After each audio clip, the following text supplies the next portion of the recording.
You know how I always say better late than never? Well, this is definitely a good example of that. And we finally switched our cell phone provider from Verizon that we've used since we moved here to Palm Springs over 20 years ago to US Mobile. And we cut our monthly cell phone charge from $150 a month to $20 a month. $10 each. We have two phones, and now we both are paying $10 for our phones. I mean, that's crazy, right? The craziest thing is that I didn't really realize that people were doing this. I heard about consumer cellular for years. I just thought it was for old people. You know, unlike me, of course, right? So I thought it was for people who really didn't use phones, didn't know how to use an iPhone or a cell phone, really. And they had, I think in the beginning, didn't they have they promoted that they had these really big numbers that you could see without glasses. So I really thought it was for people in their 80s and 90s, not for youngsters like us in our 70s. So I don't know. And maybe the explosion of these secondary providers really has just happened, I think, in the last few years. Consumer cellular has been around for a while. But Mint Mobile, I only remember hearing about them for the last couple of years. And I guess we thought we were probably getting a fairly good deal for all of the things that we were using. But the reason this even really came into my awareness was really because of YouTube channels like this one, other retirement channels where retirees have been sharing their monthly expenses. Like Dwayne at Retire Early 500K, or Buzz at Buzz's Retirement Garage, or Peter at Retire Early with Me. They all started sharing their monthly expenses. And I thought, well, you know, that's a really good idea, just to see what we're spending each month. Now, I always did that on my own, but I never shared it on my channel until I saw them and others starting to do that. And I thought, that's really a good idea because we all live in different states. And to be able to compare from state to state, that can be very helpful to know what the cost of living is in different areas. And month after month, I was noticing they all seem to have really, really low cell phone plans or charges. Just the other day, Peter shared his most recent expenses for the month, and his charge for his phone was $10. And I'm looking at that, I'm thinking, how is he only paying $10 a month for a cell phone? I mean, I know he uses his cell phone. I'm pretty sure he uses his cell phone to record his videos. And I was like kind of baffled because this just wasn't something that was even in my awareness that this was a thing. So actually, about a week or so ago, I mentioned this. Once I started thinking about this, I was curious, well, how many other retirees also are not aware of this, of how much you can really save, and how to even do this? So I posted a poll on this channel in the community section asking viewers like you if they've switched from one of the main providers like Verizon, AT&T, T-Mobile, the ones we all started with pretty much, and how many switched over to one of the online providers. These are providers, they don't have offices. You do everything online or by phone. Those of you who took the poll, only about 33%, so about a third of all retirees who answered the poll, who took the poll, said they've switched. So I thought, okay, well, at least I'm not in the minority. I'm not the last one. Usually the last one to the party. Well, at least this time I'm not the last one, but I'm definitely behind the curve, I think. So only a third of retirees have switched to these much, much cheaper plans. And then a lot of you who took the poll also left comments that were really helpful, explaining why you moved or why you haven't moved, and was it successful or not, and which providers you moved to. And so I also went online and I looked just to see. I only had heard of Mint Mobile, Consumer Cellular, I think I'd heard of Cricket, and I think maybe those were the only three that I even ever heard of. So I Googled it, and over a dozen, might be 24 companies came up and that do this, that provide this. And it's very, very difficult when you're just starting and you don't even understand what all this is, and you're trying to figure out, trying to compare apples to apples. And it was kind of overwhelming in the beginning, but then we were like, it doesn't matter. We're retired. We have time. We can figure this out. We can research, and we're not in a hurry. We waited all this time. We can wait another couple months if we have to. So we just started researching all the different companies and what they provide and what people say about them and what all of you said about them in your comments.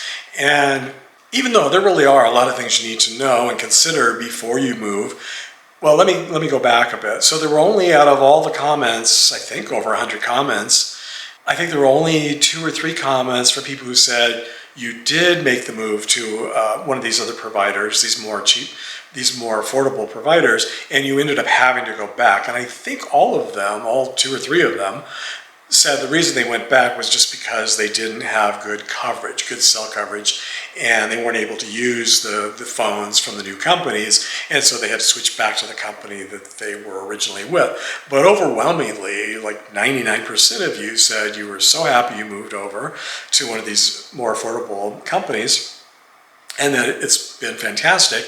And one of you even left a comment saying you worked for, I think it was maybe Verizon, for 35 years. And this person said, I'm baffled that everyone hasn't moved over. It's like, why are people not doing this? It's like, and this is a guy who worked for like Verizon for 35 years and just recently retired. He said, it's simple, it's easy, it's affordable, the companies allow it, and it's actually beneficial to these companies.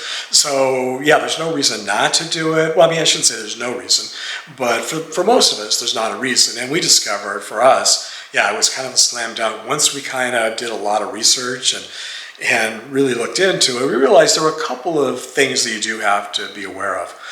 And one of them is customer service. Now, the #1 rated company for customer service year after year after year, and maybe forever, since they started, is Consumer Cellular. So if you're not tech savvy, and a lot of seniors aren't, a lot of retirees are not tech savvy, and I think that's probably a big reason a lot of people haven't moved over. That wasn't us. We are pretty tech savvy, and we always just figure if we can't figure it out, there's somebody else that'll help us figure it out. There's always a way to be able to figure out the technology. So we're not intimidated by it at all. And so that wasn't an issue for us. But I do think that's probably a big issue for many seniors and retirees, is just not knowing technologically what to do. And all of these companies, they don't have offices. So you're kind of at the mercy of just talking to people over the computer, emailing, texting, and you might not even know how to do that. Some of you might not even have computers, or, well, obviously you have texting probably if you have a phone. But there were a couple of things that there were a couple of hoops that you have to jump through. And one of them is you have to kind of know how much data you actually need. And I guess we never really paid that much attention to it. We had with Verizon. Now, the reason we went with Verizon is because in the area where we live here in Palm Springs, everything online, they have like maps showing you where the coverage is and the best coverage in your area. And you can find that online by Googling it. And it's kind of nice. They'll even show you, like an overlay of where the best coverage is and which provider provides the best coverage. Well, Verizon here in the Palm Springs desert area provides the best coverage overall. And that's why we have it. And not only is it important for us to be with Verizon, and that's one reason we stayed, was because within the city of Palm Springs, there's the southern end, the downtown central area, and then the northern area where we live. Well, the northern area is a little bit more remote. It's not exactly rural, but it's almost like being out. I mean, we have the mountains, which you've probably seen in some of our videos, like practically across the street, huge mountains, and that can affect cell coverage, and you can end up getting dead zones even within a neighborhood. And when we first moved here, I think we maybe had AT&T or T-Mobile, and we had 0 coverage. We were not able to use our phones. It was just like static. And everybody in the neighborhood who had those companies, it was just static. They couldn't use their phones. The only phones that worked in our neighborhood were Verizon, the only coverage. Now I thought, well, maybe it's changed in 20 years, but apparently I don't think it's changed much since we moved here. So we were thinking, we know for sure that Verizon works with our phones in the desert or wherever we go. We've never had any problem with Verizon, so we kind of wanted to stay. Well, that narrowed it down because a lot of these companies will only use AT&T or T-Mobile. Some say they'll use one or two, or they'll determine which has the best coverage for your area, and then they'll put you on that coverage. But I guess we just wanted to stay with Verizon, one of the providers, secondary providers that use Verizon. So that helped narrow down our list to just a handful, maybe even less. Maybe there were only like 2 or 3 or 4 that really primarily use Verizon as their cell partner. And so that's one of the main reasons we chose US Mobile. Then we also had to do some research to discover my phone is 3-4 years old. It's an Apple iPhone 12 Pro Max, and it has a physical SIM card, SIM I think it is, SIM card that you have to put in and take out depending on who your provider is. And you're able to do it yourself, which we discovered once my phone was destroyed a year ago and I got a new card. They gave us instructions on how to take it out, and then when we got the new phone, they gave us a new SIM card and I had to stick the new one in. So I knew how to do it, and it was fairly easy. Well, it was very easy. But again, not everyone knows how to do that. Or even if you have an actual SIM card, our other phone is newer. It's just 6 months old, and it came with, I guess now they're not doing, I guess maybe they're trying to get rid of the physical SIM cards because this is becoming so popular where people are switching over from cell service from one company to another. So I'm guessing that's the reason. So now they're going with, it's called eSIM, electronic SIM, where it's all just done, I guess whatever card is embedded in your phone, it can be changed easily online by your provider. I don't know if you do it or your provider does it, but you just go online and you switch it. So much easier. So for me, I had to go first sign up, then I had to order the SIM card, and they said it would take about 4 days or so to be mailed to me, which it did. And then once you get it, there are instructions on how to put it in. And then once you do, then you can set up your service. And most of these secondary providers, I think they offer like a week for free where you could just test it out to make sure it's actually going to work. And if not, then you can switch back or switch to another company. And US Mobile, they offer an entire month free so the first month is just free, where you're testing it out to drive around or whatever and see if you have the coverage that you need. You can make phone calls and texts and whatever. Which brings me to the next point, was data. It's like, how do you know what amount of data to choose? And I never really thought much about it before. With Verizon, we always just had the maximum data, and that's probably why we were paying so much. And I use my phone a lot for making videos and traveling and texting, and I use it for when I'm traveling, or when I used to travel, for Google Maps and for different apps like Find a Grave. If I was at a cemetery and wanted to add a GPS, you open up the Find a Grave app to do that. And if I'm now at Walmart or any of the other stores and I've got their app and I want to check the price on something, I have to open up the Walmart app and hover over the barcode, and then it shows you what the price is, so you can double check prices, because a lot of times in the stores they're mismarked. And so I use that app a lot. And I also, when I'm driving, I don't usually listen to the radio in my car. I listen to Spotify. I have a Spotify channel, which again is an app, and you can just listen to your own music. You can create your own.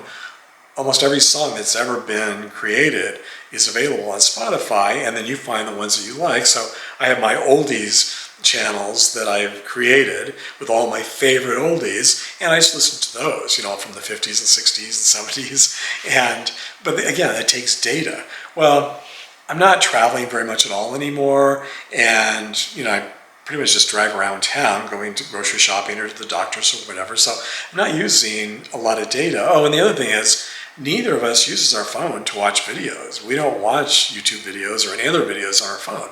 We stream them, or we are able to watch them through our big screen TV. And that's how I prefer to watch them. And so we're not using much data at all. Just a little bit of Spotify, some of the apps I might use, Google Maps or Spotify or the store apps. But we discovered, looking at our, online, the account shows you how much data you've used each month. And we've never gone over, in the last couple of years, we've never gone over 2 gigs. And most of them come with 3. But if you go with 2 gigs from US Mobile, it's $10 a month. That's it. That's your total fee, $10 a month.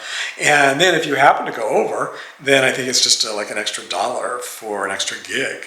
So even if you do maybe say take a long trip, or maybe I drive up to San Francisco or to Sacramento to visit my brother, I'm listening to Spotify the whole way and using Google Maps and whatever, I can just pay an extra $1 or $2 that month, for the extra data. But when we're at home, even here with Verizon, we get very few bars. We get 1 or 2 bars. Most of the time it doesn't drop, but it does sometimes if we're using our cell data on our phone.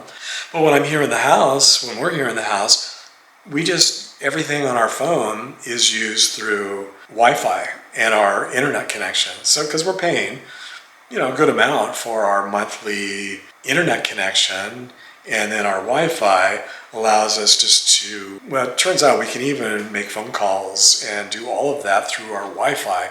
So we use almost no data at all on our phones when we're here at home. And now that we're retired and not going out and doing much anymore, we're home more than we're anywhere else. And so we're using almost no data. So why pay $70, $75 each for the maximum plan with Verizon when we're only using $10 worth a month, technically? Yeah, so for us, it's a huge savings, $150 a month. So that's a couple $1,000s a year that we're going to be saving going forward, and a couple of $1,000 that we've overpaid each year for the last couple of years or few years that these things have been available, that we just, I don't know, I guess we're set in our ways. Sometimes you just get kind of complacent, and $75 each or $70 each or whatever. So I encourage all of you to at least look into it, see if you can save, especially if you want to save money. I mean, who doesn't want to save an extra $1,000, $2,000 a month, a year, if you're not using the data? I mean, you're just getting all this extra, you're just paying for a lot of stuff you don't need, a lot of you, if you're like us. And I do wish we had done it sooner, but like I said before, better late than never. And thank you to all of you who took the poll, and especially those of you who shared with us the different companies you use, because we checked out all those companies that you mentioned and decided, we had to weigh, based on our needs and where we live and coverage and how much data we use. And we figured to be able to stay basically with Verizon, but just to lower our bill to $10 a month, that was kind of a slam dunk and very easy to do. Once we decided to do it, once we did all the research and realized, oh yeah, okay, this is not that difficult. Anyway, just wanted to share that with you. And so now when you watch my monthly videos about my expenses, I think some of you are going to be surprised, maybe those of you who haven't watched this video, that I went last month, my total for my cell phone was $90. That's what I've been paying a month, $90. But then I realized 20 of that was because they had raised the insurance on the phone. So 20 of it was insurance. So 70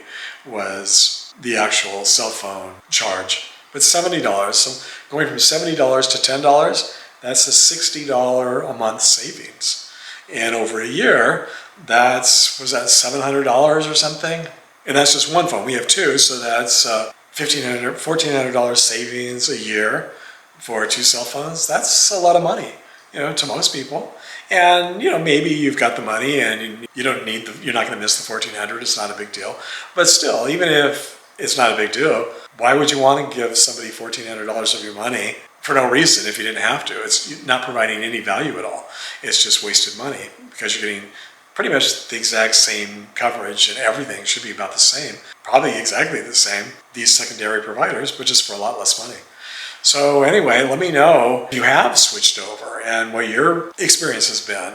Well, in fact, it would actually be nice to know, have any of you switched over to US Mobile? I'd never even heard of US Mobile.